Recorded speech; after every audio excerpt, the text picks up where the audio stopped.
by the power of my toy corner.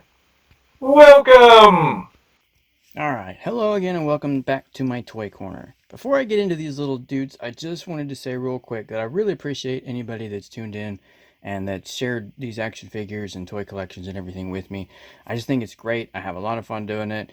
Even if it takes 1,000 views to get one chuckle or smile, that's why I do it. So appreciate the interaction, the feedback, and everything else. And thanks for everybody who's continued to watch, and welcome to anybody who's first time watching. So I was in the Walmart and I found one of these little things, the He-Man, Grayskull, Castle Grayskull, and Snake Mountain, and I thought you're gonna laugh at me, but I thought they were like little candy things or something like that. But I pick up anything little like that I think maybe I can paint because there's a lot of detail in it, and I thought that's a lot of work into a little candy package. I got home and then I realized that, well, hey, there's little action figures in there. So little mini figures, yeah, they're tiny, little corny, but they even have some waist movement and some arm movement I'm going to get into in a second here. But I thought that's well worth it. So I went back and of course they were all gone.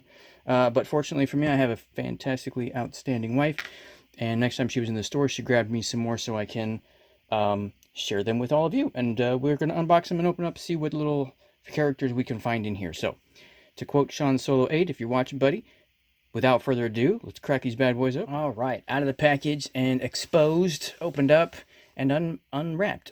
So I'm a little disappointed. Unfortunately, I did get a couple of doubles, which is really frustrating because, I mean, two of them right packed back to back. So I got two Skeletors here, exact same one, and two of the Jitsus, which, yeah, that's a pretty obscure character, to be honest. I mean, I remember him. I remember that glove.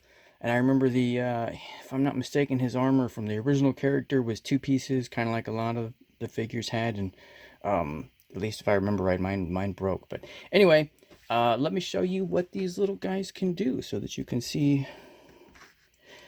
We do have a head tilt. Excuse me, I'm sorry, a head twist. There is no tilt. Unless you want to break it. I'm sure somebody creative could probably sculpt something or 3D print something. The arms are very limited. It's just a swing, kind of like the same arm movement that the original characters had. And there's a waist.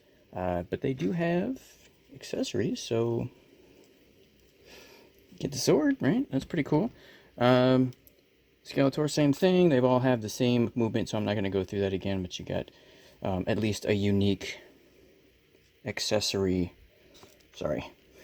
There you go. At least a unique accessory with every figure. And you get those cool containers, the cool Castle Grayskull and Snake Mountain. I'm going to show you just in a second here what I had in mind with them. As soon as I show you Lockjaw. Alright, so there's him, and he came with, he didn't actually have, he's the only one that didn't have anything extra in his package, was the claw here, and it's only one thing that he's got, so, but pretty cool, nice little, and they balance well. I was really impressed with it, because the tiny little legs, I thought they were going to fall over, but they're make a liar out of me. Now, they're standing up pretty good on their own, the big arms and the tiny little legs, thought for sure was going to be a problem, but it's really not. All right, so here is the shot that I was thinking, just so that you can see how much detail there really is, because with that single color mold, you always really miss the exquisite detail that's in some of these little obscure things that I like to find, and this is initially why I picked it up in the first place. So I was thinking this all simple black paint color with the with the gray dry brush over it, and I mean, God, just look at that. That is, like I said, an amazing amount of work for just that little package. So, all right, I'm going to leave you with one last shot that I took at the beach with one of the original packages here. And before I do that, just so that you can see, if you're curious, these are the ones that are available. So this is the second set, I think, that I saw. And then here is the first set. All right. So, as always, thanks for watching. Catch you guys in the next video.